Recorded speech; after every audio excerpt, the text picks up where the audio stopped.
but you only have Juan Soto for 1 year, for sure. You have him for one sure season, and it's right now. So if there's ever a time to go all in, if you're the Yankees, it's right now.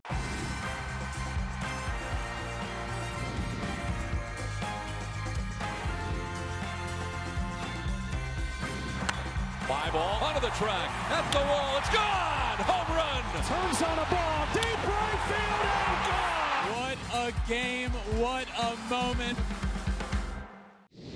What is up, my friends? Welcome back to Flippin Bats, where the season is right around the corner at this point. It's been a long journey, but we're finally here, my friends. We get a baseball game real, that counts, in just a couple of days. Today, we're going to talk all about some Yankees not so great news. We got spring breakout games just around the corner. I'll explain what all of that means and why I'm so excited about it. That's going to be a really cool thing Major League Baseball is doing.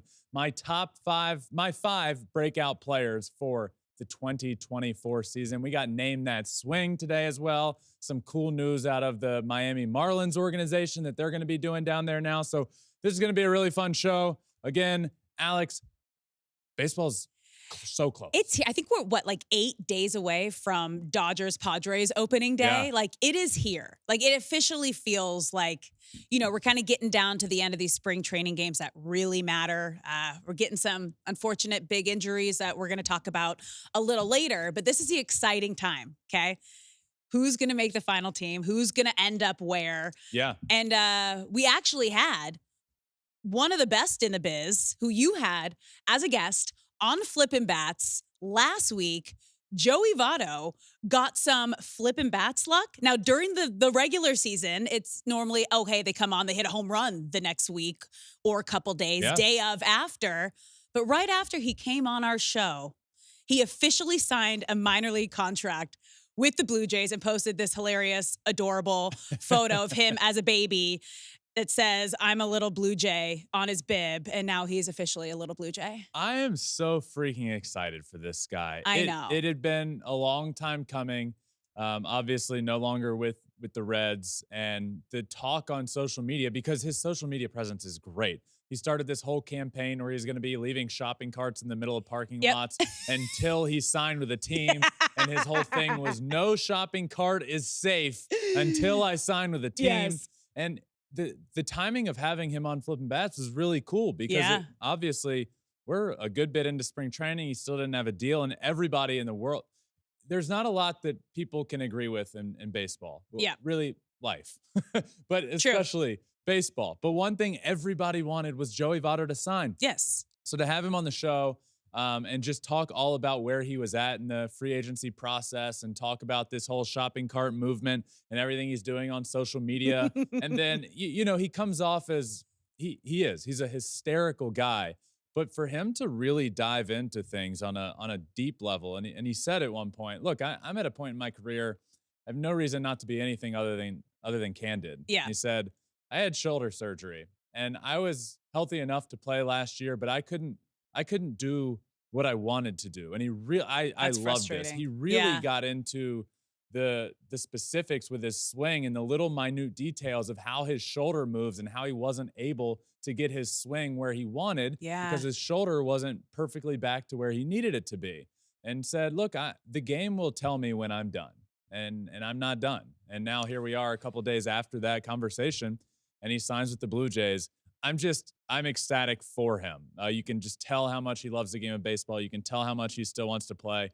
He was hysterical. He was honest. He was open about free agency and why it's been so difficult for players this offseason. He talked about that MLB Network interview with Mad Dog Chris Russo last year and how he was planning it in the mirror and why he wanted to do it that way and all of that. I loved it, Alex. This is no discredit to anybody that I've ever had on this show, but he was honestly, that might have been my favorite interview I've ever done. It was. I mean, because the thing is, you have to remember a guy like Joey Votto, what else he brings to a team. He is going to be a veteran heart and soul. He brings personality. He brings fun. Not only has he been in the league for an extremely long time and knows what he's doing, knows how to win, but he's going to help a lot of these young superstars that they have on the Blue Jays. Like, this is someone that is a locker room guy, a dugout guy, just a personality that you need that can kind of bring everybody together and have fun, but be great. Yeah. Like, that's so important. And he's Canadian, and his house, he lives 20 minutes from the Blue Jays stadium. Like, it's perfect. I didn't realize that. It's so cool. And that's his childhood team. Like, you saw the no, this picture. is like, what a dream. Perfect. To be able to like kind of close out your career at your like hometown childhood really cool. favorite team is so awesome. So congratulations to Joey Votto. Absolutely. We love you. We are so excited to see you back on a baseball field. But let's stick in the AL East. We're going from some good news to some not so great news. For the Yankees, Gerrit Cole is getting an MRI on his right elbow. What we know, he had difficulty bouncing back between spring training starts. So what does this mean for the Yankees, and what do they need to do moving forward? Because this isn't good. It's not good. It's not good. And so basically what happened here, and for people that don't necessarily know, spring training for pitchers is way different than hitters. Hitters, it's all about getting your timing and hitting live pitching and figuring out how to get back to where you were at the regular season. For pitchers, it's all about the process of ramping back up to being able to throw 5 innings, 6 innings, 7 innings, and getting your body back into that position.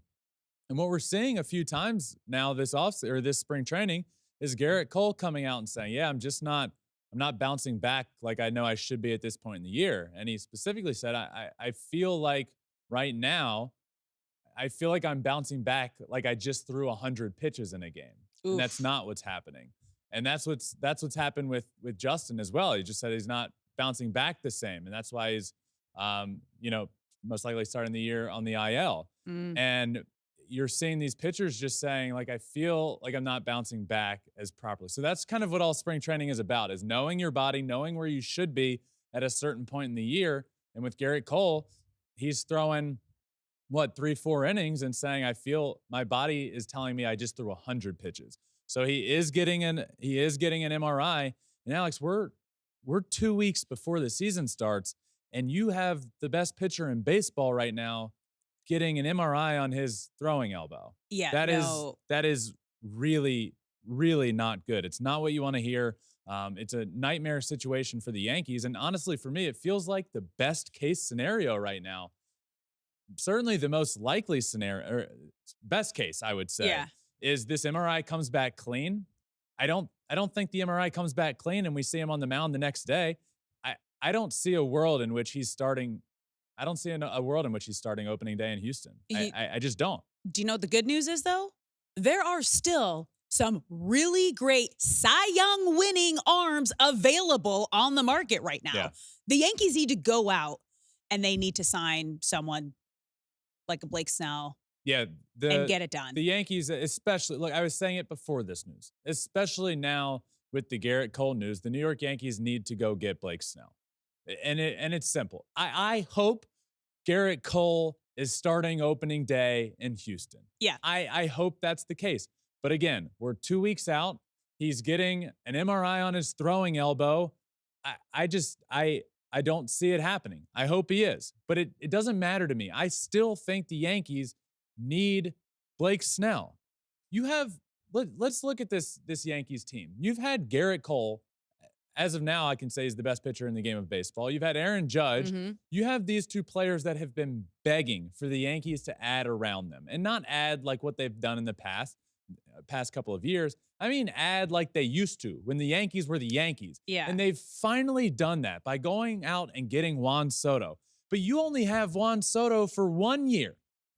For sure. You have him for one sure season, and it's right now. So if there's ever a time to go all in, if you're the Yankees, it's right now. And look at these deals that these free agents are signing. It ain't the long-term deals aren't really happening right now. It's the short deals, high AAV, that fits right into the Yankees plan right now. Go pay Blake Snell a lot of money for this season, put opt-outs in there, have a shorter-term deal, high AAV, go get Blake Snell. If everything works out with Gerrit Cole, as hopefully it does, great. Then you have a rotation with Gerrit Cole and Blake Snell at the top you have of two it. Cy Youngs. If it two Cy doesn't, Young winners. if it doesn't work out, it doesn't completely derail your season because you still have a Cy Young Award winner on your team, 2-time Cy Young Award winner in Blake Snell. I think this is a must-make move. It was already, in my opinion, I still didn't quite. Were the New York Yankees a World Series team without Blake Snell? I don't know. I did think this put them over the top and gave them a rotation that could definitely win a World Series. I think this is a necessity to make now. You have to go get Blake Snell. Hopefully everything works out with Gerrit Cole, and then you're sitting at the top of a rotation with Gerrit Cole, Blake Snell, both the reigning Cy Young Award winners. Yeah, I mean, Yankees, I'm sure you saw the Aaron Judge news that just came out too. Nothing like too big, but he's getting some time off due to wear and tear. Wear and tear in spring training. That is not a great sign before the start of the season. Aaron Boone referred to it as a mid-spring beat-up. Like, what? What the hell is a mid-spring beat-up? These guys are only taking like 3 or 4 at bats. They're only playing 5 at yes, exactly, and that's not good. It's not great. It's not good at all. I believe this foot-toe thing that Aaron Judge dealt with last year is something that he's going to have to maintain his career. I do think it's something that he's going to have to stay on top of, from what I've heard, for a while to come. Hopefully, this isn't related to that. There's, as we're recording, not a ton of details on what Boone was saying with Aaron Judge. He did say he's going to be out of the lineup until Wednesday. He'll be back in. So this Judge news isn't. These are separate. Tomato. What's the saying? Tomato, potato. You know? Tomato. I like tomato, potato. Wait, what? The Aaron Judge and Gerrit Cole news are very separate. But you just don't want to hear that your superstars, both of them, are dealing with something. Gerrit Cole's, I think, is a little more serious. Aaron Judge out until Wednesday with a mid-spring beat up, and I don't really know what the hell that means, but I wouldn't want to hear it if I'm a Yankees fan. No, it's not good. Yeah. It's not good. Go out and get somebody. But now let's look ahead to the future, because we have spring breakout starting next week. Or this week, Thursday through Sunday. Yeah, 14th to the 17th. Now, this is a 4-day event, you guys, showcasing baseball's future, the current stars of minor league baseball. And there are 71 of the top 100 prospects playing. And this is the perfect stage to see the future of baseball. Yeah, this is awesome. And we talked about this on the show when Major League Baseball first announced this. They deserve a ton of credit for really just putting the game's biggest and brightest young stars that you might not know about yet. There are a few that you definitely know, but again, 71 of the top 100 prospects over the next few days are going to be playing in 16 exhibition games. So it's really good for the game and for fan bases to get to see the future of their favorite team out on the field. So I'm excited for it. A couple of the games I'm most excited for, sort of a little top 3 here. The Nationals and Mets, they play on March 15th. Yeah, they play Friday. That one has Dylan Cruz in it, who's Washington's #1 prospect, #2 overall pick in 2023. Dude rakes. I'm excited for him. James Wood, this guy's 21 years old. He's 6'7". He weighs 240 pounds. He came over to the Nationals in that Juan Soto trade. Yeah. And he's grown. This is not a guy, I don't think they thought he would turn into this. He's massive. So excited for that. On the Mets side, they have Luis Angel Acuna, who's Ronald's brother, who there was a video earlier in spring, like a week or so ago, of him hitting a laser off of Edwin Diaz, one of the best closers in the game. So he's exciting. Drew Gilbert came over in Justin's trade, Tennessee guy, #2 prospect for the Mets. So I'm excited about that game. That one's Friday, you said? That one's going to be Friday. Okay, so two good ones Friday. Yeah, so my next one is Padres Mariners. That's the 5th, so that's also Friday. Okay. Yeah. That Padres is Ethan Salas. If you guys don't know the name Ethan Salas, he's 17 years old. He's already made it up to AA. He's got an unbelievable swing from the left side. He's a catcher. He's so advanced. Look, he's 17. I don't think he's that far away from the big leagues. I really don't. That's so I'm excited to watch him. On the Mariners side, if you were big into the World Baseball Classic, you'll remember the name Henry Ford, a catcher, #2 prospect for the Mariners. Can really hit, can really run as a catcher, a good arm. So that's a good one. And then lastly, my #1 is Orioles Pirates. On Thursday. That's on Thursday. Yeah. That's the Jackson Holliday Paul Skeens matchup. Jackson Holliday should be in the big leagues this year. I hope the Orioles put him on the roster. He should absolutely be a big leaguer. Number one prospect in the Orioles organization. Number one prospect in all of baseball and a future superstar in the game. He is Matt Holliday's son, Jackson Holliday, superstar. Love that. And on the Pirates side, he'll be facing Paul Skeens, who we all know is just the number one pick in the draft out of LSU. Pirates number one prospect, number 3 prospect in baseball, throws 1,000,000 miles an hour, good off-speed stuff. So shout out to Major League Baseball for doing this. I'm really excited for all these matchups and to get to see these young players all on the same field, or different fields, but all in the same place playing each other. Yeah, and it's great because you can find minor league games, but it's not as easy as you think to watch a lot of these guys come up through the ranks. So this is kind of on a big stage with everybody there watching it, making it a big event to really get fans excited for that next generation of baseball. But that leads us in to our next segment, which are the 5 breakout players for 2024, okay? And hopefully we're going to see this next guy in the big leagues, as you just mentioned, Jackson Holliday. Yeah, so again, this is just 5 breakout players for me this season in no particular order. And one of them is Jackson Holliday. I said everything I just said about him. I can't rave about him enough. Number one prospect for the Orioles, number one prospect in all of baseball, absolute stud, hits from the left side. His stats in the minor leagues last year, he hit .323 across all the levels he made it to. 30 doubles, 12 homers, 75 RBIs, 25 stolen bases, a 941 OPS. The kid does it all. Yeah. He really does. He's going to be a superstar in this league for a long, long time to come. So Jackson Holliday for me is the first player that I want to mention that I'm excited about for this year. All right. Next up, Rangers, Evan Carter. Yeah. So that's a name that if you watch a good bit of baseball, you now know the name Evan Carter because he was just in the World Series champion already. Came up last year and didn't play a lot of games. He came up towards the end of the year, played in 23 games last year, hit .306. These are MLB stats, by the way. Yeah. In his 23 games, he hit .306 with 5 homers, 12 RBIs, and an OPS over 1,000. I was just really impressed by him in the World Series. Yeah. Obviously, a stage, the biggest stage in the game. And to do that with how young he is and how inexperienced he was in the big leagues, I can't wait to see a full season of Evan Carter, potential Rookie of the Year season coming up. We'll see. But I just really loved his approach at the plate, his defense, his swing, his speed. I really think this guy can do it all. And he wasn't the most hyped guy coming up. He just came up and made a big difference and really helped the Rangers win a World Series. So we'll see what he can do in his first full season in the big leagues. Yeah, same with our next guy. He kind of broke out onto the scene. Everybody knew his name, Elly De La Cruz. This is so incredible for the game of baseball to now get a full season of Elly. He was the moment. Yeah, absolutely. And it's kind of the opposite situation of Evan Carter, where Evan Carter didn't have a ton of hype, comes up and does incredible. Elly, number one prospect in the game of baseball, comes up, does well for a couple games, and then really ended up struggling. So in his time with the Reds last year, and these are his MLB stats from last year, hit .235, 7 triples, 13 homers, 44 RBIs, and 35 stolen bases. I'm excited to see what Elly's going to do this year. Is he going to have a bounce back? Is his approach going to be different? Is he going to cut down on his strikeouts? Is he going to put more balls in play? This guy can do it all. He's got the hardest throw across the infield ever. Throws 100 miles an hour across the infield.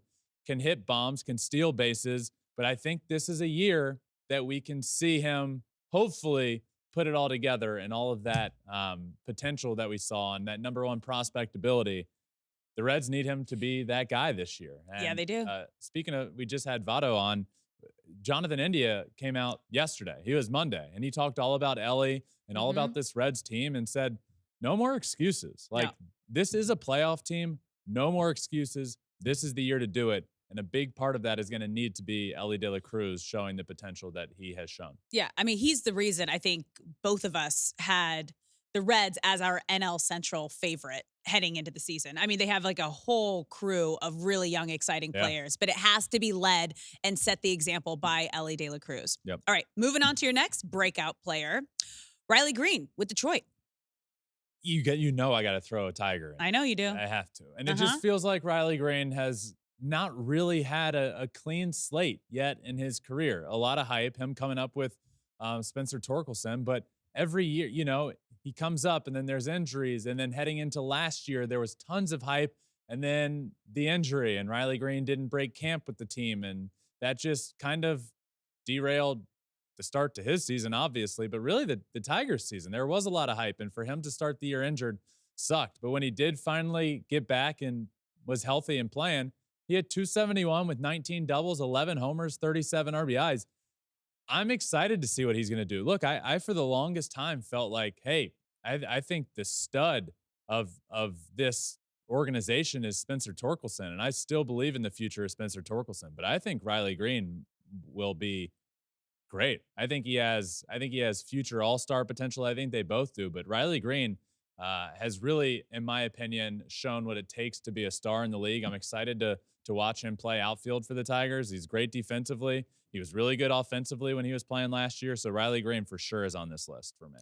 All right, we're wrapping things up with a guy you've been hyping up for almost a year now. Mets catcher Francisco Alvarez. I'm so excited for Francisco Alvarez this year that I almost wore a Francisco Alvarez shirt today, but it's blue and my pants are blue, and I didn't feel like that was going to be a good No one sees look. your pants. So You wear an Alvarez So shirt. I went away from the Francisco Alvarez blue shirt, but just know I was going to wear it because of how excited I am. This guy hit 25 homers in the big leagues last year, only hit 209. I think that goes way up. Yeah. I think he has a much higher OPS this year than 721. I think he goes upwards of 25 homers for sure. I saw him in an interview the other day, and he was like, I want to break the all-time Mets record for homers by a catcher, which is a guy named Mike Piazza has that catcher homer record. So we'll see if he can do that. But he was one of my faves on the Dodgers. Like, in the moment you say Piazza, I'm like, oh, my childhood. So, man, I can't wait to watch him behind the plate and see how much he's improved back there. He's throwing out guys left and right in the game the other night. He threw out a couple guys and hit a homer.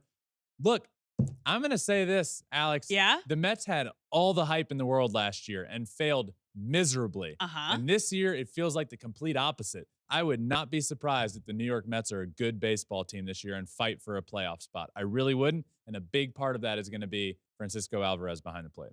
Hot take. A little bit. Yeah, hot take. For sure. So my 5 breakout players for the 2024 season in no particular order are Jackson Holliday, Evan Carter, Ellie De La Cruz, Riley Green, and Francisco Alvarez. That's great. Thank you. Yeah, you're welcome. Appreciate that. We're going to talk about a team now that also has some really fun, exciting young players. But this doesn't have to do with the players, you guys. This has to do with something that they are doing that is going to enhance the game, the in-game experience, okay? The Marlins are allowing flags and musical instruments into the game this season. And if you watch the WBC or if you've ever watched international baseball, this is the norm. And it is going to bring that incredible just energy and vibe to these games that I am so excited for. I'm so pumped. It's about damn time, to be honest with you. Yeah. It just kind of felt like the Marlins organization was holding back the community's shine. There's a big Latin culture down there, and you watch games. Yeah, it's Miami. You watch games all the time in the Dominican Winter League and the Venezuelan League, and it's a freaking party. Yes. In the stands, and they're playing instruments and they're waving flags. We saw the WBC in Miami. The WBC in Miami. It was incredible. So this is great news. I hope this does well for their attendance. I think it will. It's going to be a much better time and environment at the games. I love this. You guys know a lot of one of my favorite things I've ever gotten to do in life and in my baseball journey is go watch games in Japan. And they have instruments and they have stuff they're waving in the stands, and it's so much fun to go to. And then if you watch the World Baseball Classic, you saw the vibe down there in Miami when they were doing it, but in South Korea, oh my gosh, those games, it was unbelievable. It was insane. So I love this. I absolutely love this. I wouldn't hate it if everybody started allowing instruments and flags. Make it a freaking party in the stands. Watch some great baseball. And let's go. Shout out to the Marlins for doing this. I really do think this is great. I do too. Do you think that after this, we're going to see more teams adapt this either halfway through the season or next season? I hope so. I think they, right? I hope they at least allow it. The thing, it's just, I don't know. It to me only feel like it feels like it works in certain places, Yeah. and wouldn't in other. Like I can't imagine like flags and like instruments being played in the stands in like Kansas City to watch a Royals game. Like it just feels like Miami is where it should be happening. Definitely. One of the loudest, if not the loudest playoff game I've ever experienced, and I could see Dodger Stadium too. Dodger Stadium, yes. That would be a great one. Oakland Stadium. Well, they when already were have in the it. playoffs. They had it. Yeah. That's what they were They have doing it during back the in season. Yes. They and have it the is- horns and everything. I will forever remember that. And my brother says the same. Look, Justin's played in a million playoff games at this point because he's old as shit. And he'll tell you the loudest playoff. Subtle jab. Subtle jab. The loudest experience he's ever had in the playoffs was in Oakland years ago. And he said he was sitting right next to Prince Fielder in the dugout and they were screaming face to face at each other and they couldn't hear each other. Yeah. It was so awesome. So love instruments in the stands. Yes. Love fans Here for chanting, it. waving things. Shout out to the Marlins for doing it. Yeah. It's time for us to have some fun. Some call it fun. Some are telling me I'm going 0 for 3 today. Oh, Alex. snap. I've heard Oh, today's an snap. 0 for 3 day. 0 for 3 I mean, day I is have what the answers in front of me, so I'm Yeah. like, Yeah. maybe you'll figure So it we'll out. see. I'm excited. I've been doing well at this game for a few weeks Yep. now, but I'll take it away. Okay. What we do? Yes, if you're new to this game, Ben is going to have 30 seconds to watch a silhouette of a batter's swing. He has to guess the batter based on the silhouette. And he's got 3 chances here. You've done really well. Thank you. Last week, all of them? Or Last 2 week- of 3? Last week was a 2 2 of for 3. 3. Okay. Yeah, so you're really good at this game. Thank you. I'm not And going to say excellent because you had one where you didn't get any. You but can that's say okay. excellent. It would That's make me okay. happy. Yeah. Uh, You're going if to do great just- today. If you're just listening, it's a little bit. The You should video watch is in the this. wall. You should so definitely you should watch watch this. this segment, but keep listening. You can watch it on social media later if you want, Yeah. or watch it on Spotify or YouTube or whatever. Anywhere you watch your content. All right, let's get 30 seconds on the clock. And our first I'm nervous. batter up. 0 for 3 was okay. Left-handed batter, playing in Houston, so it's a visiting player, left-handed batter. Oh, wait, I know that follow through. Who is that? Toe tap, punch to the left side, high hands. 7 seconds. Little toe tap there. I don't like the punch. Is this? No, it's not. I wanted to say Corey Seager, but that's No, Moncada. who? Yohan Moncada. Yohan Moncada. Oh my God! If this is Yeah. the direction we're going in today, I'm in trouble. Holy smokes! Of course, Logan got it. He's a White Sox fan. Oh, that's a tough one. Okay. Yeah. All right. Our Okay. social media guy, Logan, big White Yeah. Sox fan, producers in my ear saying, Logan got it. Of course he Yeah. did. Yep. Of course he did. If there's Yep. anybody in the world that's going to get it. It's okay. All right, 0 for 1. Clean slate. Let's start over, okay? 30 seconds on the clock. Next batter up. Go. Left-handed batter. Whoa. Edward Julian. Is that your final answer? Left-handed batter for the Twins. Yeah, that's what I'm going with. It's Joey Gallo. That's Joey Gallo? Yeah.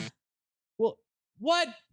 It was a video of him making contact. How was I supposed to know that was Joey Gallo? Oh, buddy. Tough guy Just making- because you didn't get it doesn't mean you have to put other people down. You low contact That rate. was low. low contact rate. That was low hanging from fruit Joey right Gallo. there. Low hanging fruit. Okay. I like Joey Gallo, but low. We're going to wrap it up with one more. Come on, Ben. 30 seconds on the clock. Silence the haters. Third batter up. Let's go. Come on. Oh my God. I was at this game. Oh, okay. I think. Okay, so who is I think it? this is Anthony Rendon hitting left-handed and hit the homer when he came up and was facing. Yes! You got it. Yes! Damn. Yes! Damn. Oh, baby. Well, going We out on a love high that. note. Going Oh. out on a high note. You got Wow. one. That I feel good about that. I believe Personal experience. he was facing Brett Phillips. Gosh, went up okay. to hit left-handed. Your memory, man. So Anthony Rendon is 1-for-1 left-handed in his career with a homer. And I knew it immediately. I feel good about that. They were trying to trick you. Yeah, They're trying to get you. They went deep in the bag of tricks there. Okay, then not bad. You didn't go over. I did not go over. That's all that matters. I was going to go over. I was told, and it was tough. Yoel Moncada, a video of Yoel Moncada, a video of Joey Gallo making contact, and a video of Anthony Rendon hitting left-handed. The odds were not in your favor today. They were not in your favor today. But it was fun. We're getting close. Oh, we're getting so close. We're getting futures this week, which is incredible. We're getting Dodgers Padres next week. You know what we're also getting this week? Thursday? Kyle Tucker. Ooh, coming on Flippin Bats. Love that. So, a lot of stuff out there for you right now. If you haven't listened, please, one of my favorite things I've ever done is that Joey Votto interview. That was last Thursday. And then yesterday, Monday, Jonathan India came on, which was great. Today, obviously, you're listening, so today's episode. And then Thursday's Kyle Tucker. So really, really fun stuff coming out. Make sure you check that out. But baseball's around the corner. Less than 10 days, we'll be watching real baseball games that count, which is great. It's exciting. So thank you all for listening. Make sure you're subscribed wherever you listen to your podcasts, Apple, Spotify, wherever. You can also watch on Spotify and YouTube. We're on all social media as well. So make sure you're checking all that out. We really appreciate it, and it really helps. But remember, my friends, that does it for this one. Until next time, find your bat and flip it. Peace.